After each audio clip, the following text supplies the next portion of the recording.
may be seated. Yes, it's so good to sing. And for this third Advent, the title today is All You Need Is Love. And we know that as a lyric to a fabulous song, which, yes, we will sing later. It's going to be singing through our heart and minds anyway, because today is about love. And when it comes down to it, sometimes there's those maxims, those ideas that just say it just right. Like, all you need is love. Or Nike's, just do it.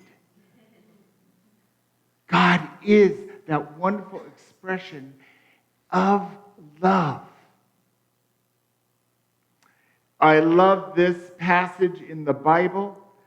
Of course, there's so much in the Bible about love because this was Jesus' major teaching. He repeated over and over again how important love is. In this 1 John chapter 4, verse 16, well, hello there. I'm used to having the platform all to myself. God is love. And those who abide in love abide in God, and God abides in them. Isn't that beautiful? It's a lyrical way of restating our knowing of our oneness with God. God and I are one. God is one with me. Let's say that together. God and I are one.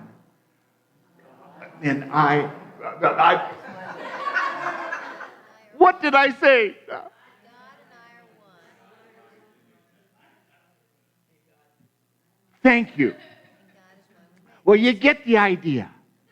And it doesn't matter how we say it when we can acknowledge, really get it. Or for those who are friends of Robert Heinlein and Stranger in Strangeland, grok it.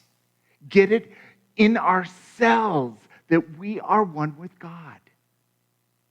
And God is love.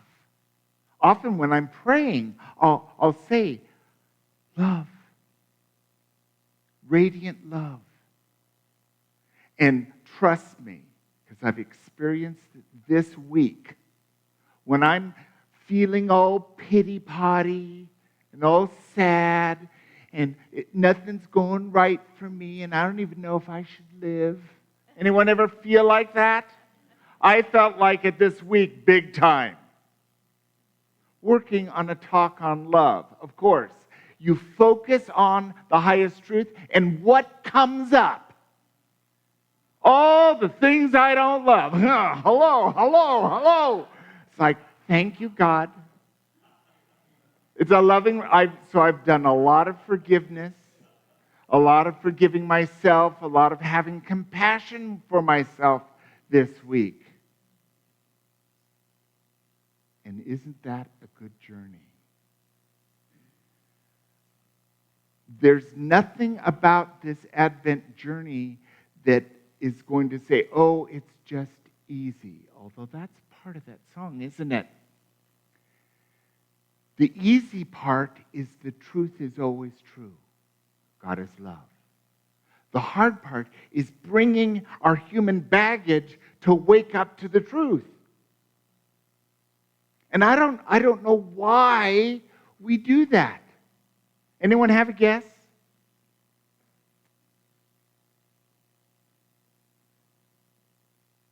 Well, since you're all speaking at once, I'll say we do it to learn. We do it to wake up. We do it to acknowledge the truth. I actually do believe that we are addicted to forgetting the truth because it's so sweet to remember. So we need to let go. Maybe we need a 12-step program. Hello, my name is Gary, and I forget the truth. Let's wake up. It's the journey is awakening. That means waking up to the truth. Charles Fillmore, our co-founder of Unity, wrote about this, and he says, love is that mighty power, that divine quality of God that is expressing through all mankind and cannot be suppressed by any outside force. It just is. And you don't earn it. You don't have to do so many of this or so many reps of that to get the love. The love is already present. It's always present. In the present moment, which is where we find God. It's where we walk with God. It's where we experience God, is right now. And that is a wonderful way of being.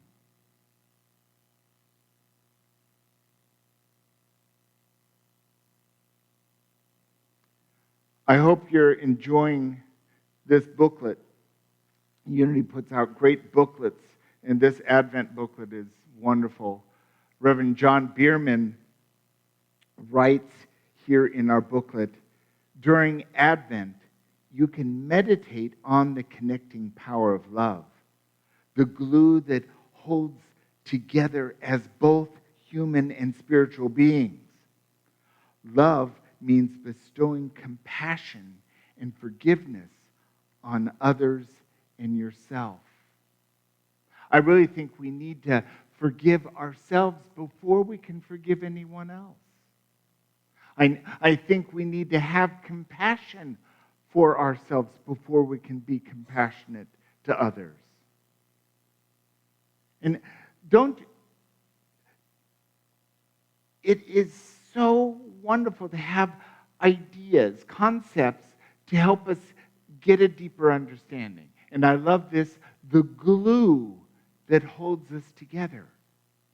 That love is that energy that holds the fact that we're wholly human and wholly spiritual at the same time.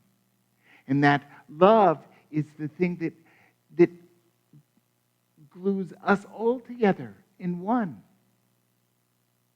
Love is the very activity of creation. It's what glues the whole universe together.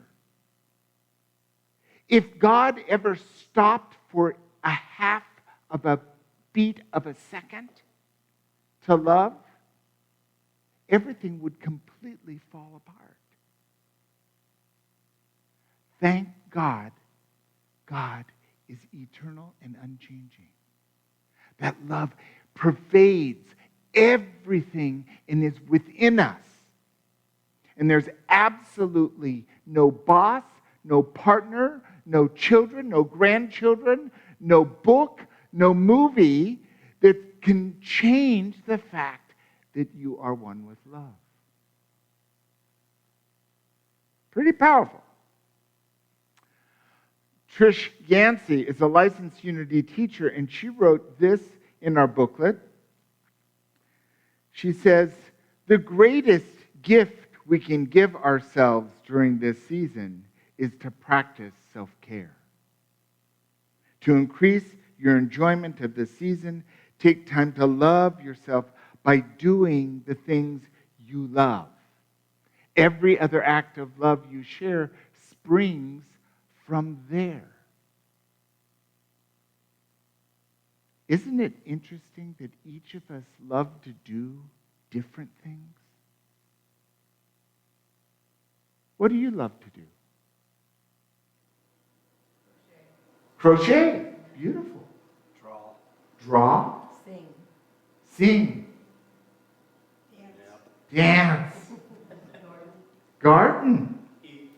Eat. I want to do some love with Steve. Yeah. Hugging. Wash dishes. Yeah. Rest. Yes. And on a certain day, one thing we love may not be the thing we need right then. Maybe what we need to do is go shopping, which I love to do. And as we do these things, it is the balance of our self-care that's what everything else is going to spring from. Because how much are we going to give?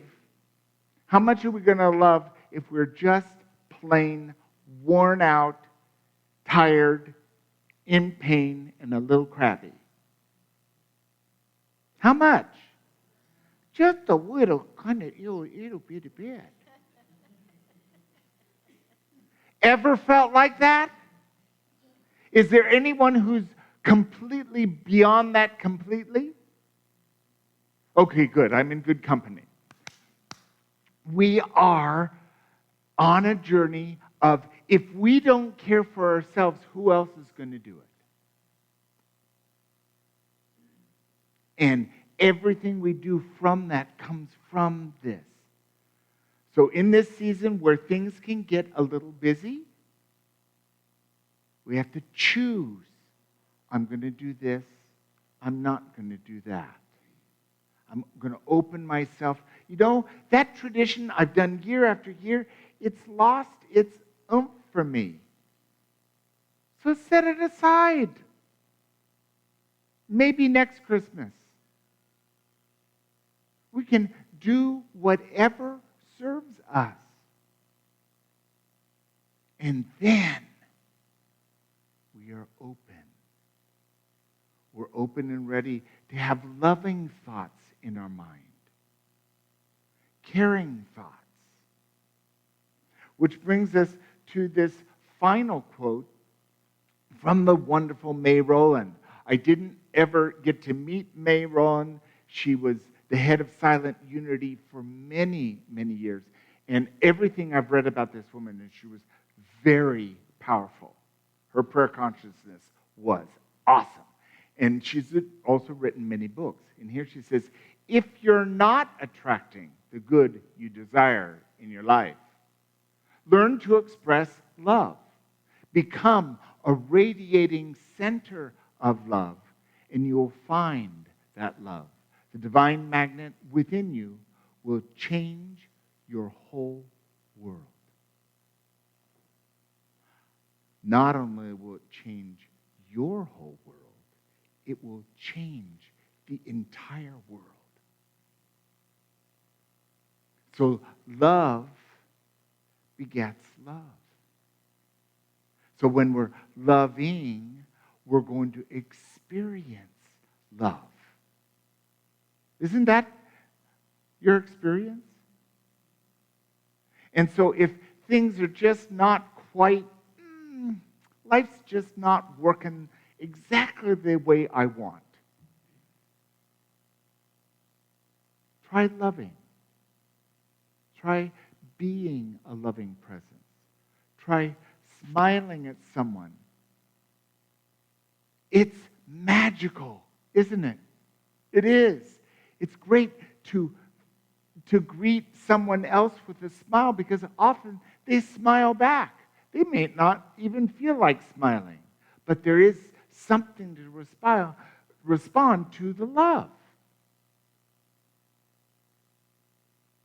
So if it's true that love is all you need, then we are in the right place on this Advent journey to arrive at our awakening of our Christ consciousness. So join me this week as we explore our personal exploration. Yes, pray and meditate. It is the magic that allows us to become fully present right now,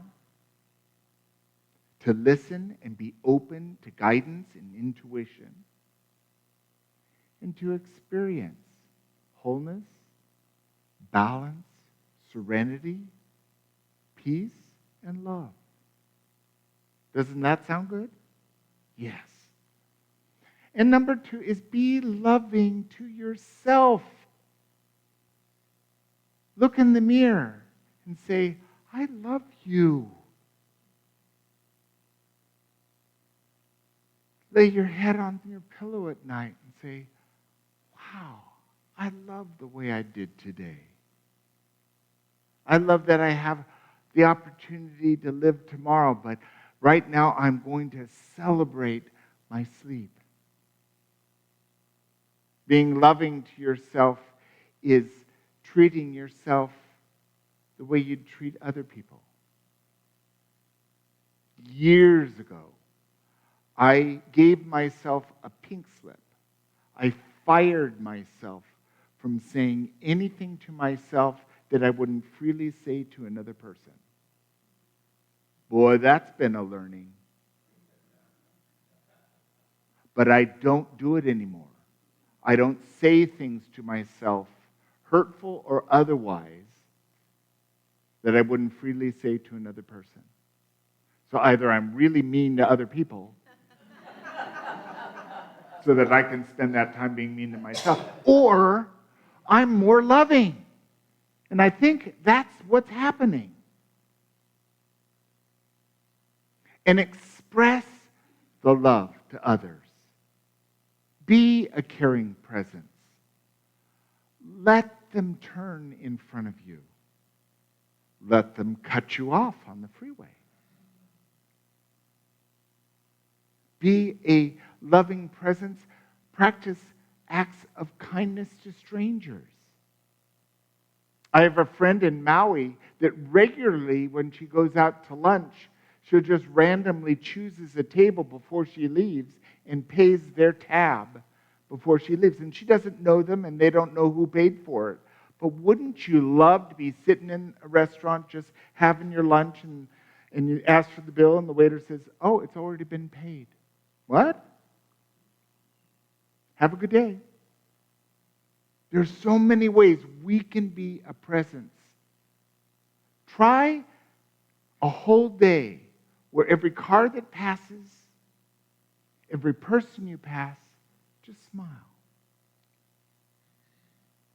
Give a wave. It's magical. It's beautiful. And as we express that love and as we nurture ourselves with love and practice prayer and meditation, we are the presence of love. And we're certainly bringing that light of love into our life experience. Because all you need is love. Thank you.